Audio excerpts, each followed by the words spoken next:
दोस्तों, आज हम बात करेंगे द सेवन हैबिट्स किताब के तीसरे हिस्से की, जिसे कहते हैं पब्लिक विक्ट्री। यानी अब हम अपनी अंदरूनी ताकत को बाहर की दुनिया में इस्तेमाल करने की बात कर रहे हैं। यहाँ इंटरडिपेंडेंस की सोच आती है। मतलब हम सब एक दूसरे पर निर्भर हैं, अकेले सब कुछ नहीं कर सकते। और इसी में पहला आदत है हैबिट 4, थिंक विन विन। यानी सोचो ऐसा कि सब जीतें। देखो, जिंदगी में ज्यादातर लोग दो तरह से सोचते हैं। एक तो ये कि अगर मैं जीता तो तुम हारे, या अगर तुम जीते तो मैं हारा। जैसे बाजार में सौदा करते वक्त मैं कम पैसे दूं तू ज्यादा ले, या ऑफिस में प्रमोशन के लिए मैं आगे बढ़ूं तू पीछे रहे। लेकिन ये सोच लंबे समय में रिश्ते खराब कर देती है, क्योंकि अगर कोई हारा हुआ महसूस करे तो वो अगली बार साथ नहीं देगा। अब विन विन क्या है? ये एक ऐसी सोच है जहां हर डील, हर बातचीत में दोनों तरफ खुशी हो, दोनों को फायदा हो। जैसे दोस्तों के बीच कोई प्लान बनाना। मान लो तुम्हें मूवी देखनी है एक्शन वाली और दोस्त को रोमांटिक। अगर तुम कहो बस मेरी मर्जी चलेगी तो वो नाराज हो जाएगा।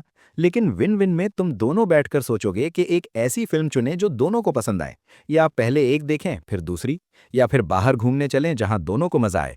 नतीजा, दोनों खुश, रिश्ता मजबूत। एक छोटी सी कहानी सुनाऊं। मेरे एक दोस्त की फैक्ट्री में मजदूरों से झगड़ा हो गया था। मालिक कहता था ज्यादा काम करो कम पैसे में। मजदूर कहते थे कम काम ज्यादा सैलरी। बात बढ़ गई, हड़ताल की नौबत आ गई। फिर मालिक ने सोचा विन विन। उसने मजदूरों से बैठकर बात की। कहा कि अगर प्रोडक्शन बढ़े तो मैं बोनस दूंगा, और तुम लोग ओवर टाइम अच्छे से करो। दोनों तरफ से थोड़ा थोड़ा दिया। नतीजा, काम बढ़ा, सबको फायदा हुआ, कोई हारा नहीं, रिश्ते भी अच्छे रहे। ये विन विन सोच अंदर से आती है। ये तब आती है जब हमारा मन भरपूर वाला हो। मतलब ये विश्वास कि दुनिया में सबके लिए काफी कुछ है। प्यार, सफलता, पैसे, मौके सबके लिए काफी हैं। अगर मैं ये सोचूं कि अगर तू आगे बढ़ा तो मैं पीछे रह जाऊंगा तो डर लगता है। लेकिन अगर मैं मानूं कि सब साथ मिलकर बढ़ सकते हैं तो डर जाता है। ये भरपूर वाली सोच हमें हिम्मत देती है अपनी बात रखने की और दूसरों की भी सुनने की। कभी कभी विन विन नहीं बन पाता, तब अच्छा है विन विन या नो डील। मतलब अगर दोनों खुश नहीं हो सकते तो कोई डील मत करो। जैसे कोई बिजनेस पार्टनर मिले जो सिर्फ अपना फायदा देखे। बेहतर है साथ मत चलो, अकेले चलो, क्योंकि जबरदस्ती का रिश्ता लंबा नहीं चलता। दोस्तों, ये आदत रिश्तों की नींव मजबूत करती है। चाहे घर में बीवी शादी की बात हो, बच्चों से, ऑफिस में बॉस कर्मचारी, या दोस्तों से, हर जगह विन विन सोचो। इससे ट्रस्ट बढ़ता है, लोग आपके साथ रहना चाहते हैं। और असली लीडर वही है जो सबको साथ लेकर चले, किसी को पीछे ना छोड़े। संक्षेप में कहें तो विन विन मतलब हर इंसान के साथ ऐसा व्यवहार करो कि दोनों तरफ खुशी हो, कोई हारा हुआ ना महसूस करे। ये इंटरडिपेंडेंस की पहली सीढ़ी है, जहां हम अकेले नहीं बल्कि साथ मिलकर मजबूत बनते हैं। अब एक छोटा सा प्रैक्टिकल स्टेप आज से ट्राई करो। अगली बार जब कोई डिस्कशन या नेगोशिएशन हो, चाहे घर में, दुकान पर या काम पर, खुद से पूछो कि इसमें दोनों कैसे जीत सकते हैं। बस इतना सोचने से ही नई आइडियाज आएंगे और रिश्ते बेहतर होंगे। चलो आज से विन विन की आदत डालते हैं। आप भी करोगे ना? दोस्तों, आज हम बात करेंगे एक बहुत खास आदत की, जो रिश्तों को मजबूत बनाने में कमाल का काम करती है। ये है आदत नंबर 5। पहले समझने की कोशिश करो, फिर अपनी बात समझाओ। ये आदत पब्लिक विक्ट्री के हिस्से में आती है। यानी जब हम दूसरों के साथ मिलकर काम करते हैं, तब ये बहुत ज़रूरी हो जाती है। हम ज़्यादातर लोग क्या करते हैं, जब कोई अपनी बात कह रहा होता है तो हम सच में सुनते नहीं। हम बस ये सोचते रहते हैं कि जवाब में क्या कहना है। हमारी अपनी बात, अपनी समस्या, अपना अनुभव सबसे आगे रहता है। जैसे डॉक्टर बिना बीमारी समझे दवा दे दे, वैसा ही हो जाता है हमारी बातचीत में। नतीजा, लोग समझे नहीं जाते और रिश्ते में दूरियां बढ़ जाती हैं। असली कमाल तब होता है जब हम पहले दिल से समझने की कोशिश करें। इसे कहते हैं सहानुभूति से सुनना। मतलब सिर्फ कान से नहीं, दिल और दिमाग से भी सुनना। दूसरे की जगह खुद को रखकर देखना कि वो क्या महसूस कर रहा है, क्यों ऐसा कह रहा है। ये आसान नहीं लगता, लेकिन जब करते हैं तो रिश्ते बदल जाते हैं। एक छोटी सी मिसाल लो। मान लो घर में तुम्हारा बेटा स्कूल से आया और कह रहा है, मुझे स्कूल बिल्कुल पसंद नहीं। ज्यादातर माँ बाप क्या कहते हैं? अरे क्या बकवास है, पढ़ाई तो करनी पड़ेगी, मैंने भी तो की थी। या तुम आलसी हो गए हो।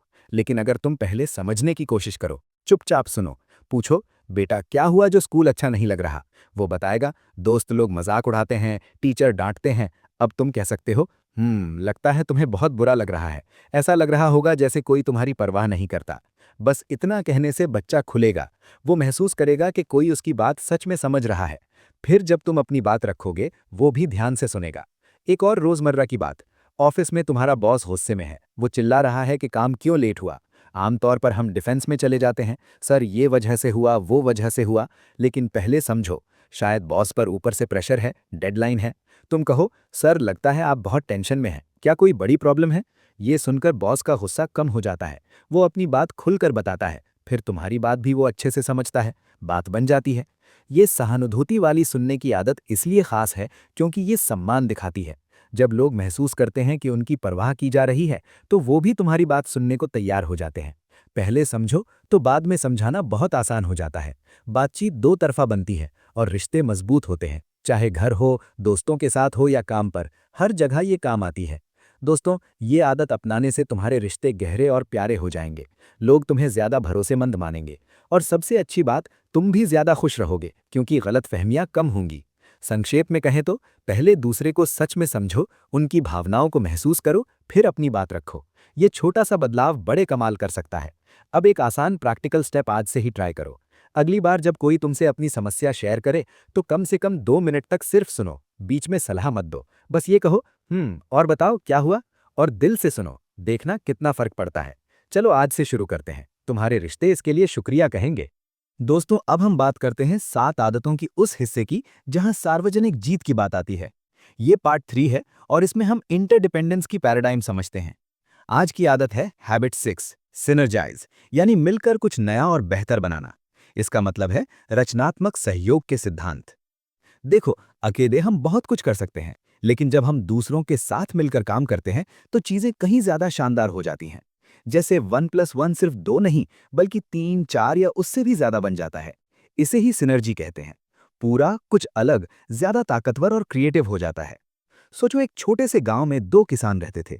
एक का खेत अच्छी मिट्टी वाला था, लेकिन पानी की कमी थी। दूसरे के पास पानी का अच्छा स्रोत था, लेकिन उसकी जमीन में पत्थर ज्यादा थे। अगर दोनों अलग अलग रहते तो दोनों की फसल कम होती। लेकिन जब उन्होंने साथ मिलकर काम किया, एक ने पानी दिया, दूसरे ने मिट्टी साफ की और साथ में बीज बोए, तो फसल इतनी अच्छी हुई कि गांव भर में नाम हो गया। ये सिनर्जी है। दोनों ने अपनी कमजोरियां छिपाई नहीं, बल्कि एक दूसरे की ताकत को जोड़ा। हमारी जिंदगी में भी ऐसा ही होता है। ऑफिस में टीम प्रोजेक्ट हो, घर में फैमिली डिसीजन हो, या दोस्तों के साथ कोई प्लान, अगर हम सिर्फ अपना तरीका ठीक समझें और दूसरों की बात ना सुने, तो नतीजा औसत रहता है। लेकिन जब हम दिल से सुनते हैं, समझते हैं और कहते हैं कि चलो ना मेरी बात ना तेरी, बल्कि हम दोनों मिलकर कुछ नया सोचें, तो कमाल हो जाता है। एक और छोटी सी मिसाल लो। मान लो पति पत्नी घर में रसोई का रंग चुन रहे हैं। पत्नी को हल्का नीला पसंद है, पति को गहरा हरा। अगर झगड़ा करेंगे तो या तो एक हारेगा या दोनों नाखुश रहेंगे। लेकिन अगर वो सिनर्जी की कोशिश करें, दोनों अपनी पसंद बताएं, क्यों पसंद है वो समझाएं, और फिर साथ में कोई तीसरा रंग चुने जो दोनों को सूट करे, जैसे हल्का हरा नीला कॉम्बिनेशन, तो कमरा ज्यादा सुंदर बनेगा और दोनों खुश भी रहेंगे। ये सिनर्जी सिर्फ बड़े कामों में नहीं, रोजमर्रा की छोटी छोटी बातों में भी काम आती है। स्कूल में बच्चों का ग्रुप प्रोजेक्ट हो या पड़ोस में कोई समस्या सुलझानी हो, जब हम डिफरेंसेस को रिस्पेक्ट करते हैं, स्ट्रेंथ्स को जोड़ते हैं और वीकनेसेस को कवर करते हैं, तो नतीजा हमेशा बेहतर आता है। ये आदत पिछले 5 आदतों पर टिकी है। पहले खुद को मजबूत बनाओ, विन विन सोचो, अच्छे से सुनो और समझो, तभी असली सिनर्जी पैदा होती है। ये ट्रस्ट, ओपननेस और करेज मांगती है। डरना मत, अपनी बात रखो, लेकिन दूसरों की भी वैल्यू दो। जब ऐसा होगा तो नए नए आइडियाज निकलेंगे जो अकेले कभी नहीं सोच पाते। तो दोस्तों, याद रखो, हम अकेले अच्छे हैं, लेकिन साथ मिलकर हम कमाल कर सकते हैं। दुनिया की सबसे बड़ी चीजें टीम वर्क से ही बनी हैं, चाहे वो कोई बड़ा ब्रिज हो या खुशहाल परिवार। संक्षेप में कहें तो सिनर्जी मतलब मिलकर क्रिएटिव तरीके से काम करना, जहां पूरा एक दूसरे के पार्ट से कहीं ज्यादा बड़ा और बेहतर बन जाता है। ये रचनात्मक सहयोग है जो डिफरेंसेस को ताकत बनाता है। एक प्रैक्टिकल एक्शन स्टेप। आज ही किसी एक व्यक्ति के साथ, चाहे वो पार्टनर हो, दोस्त हो या कुलीग, कोई छोटी समस्या पर बात करो। अपनी राय मत थोपो, बल्कि पूछो कि चलो मिलकर कोई नया तरीका सोचें जो हम दोनों को अच्छा लगे। बस इतना करके देखो और फर्क खुद महसूस करो।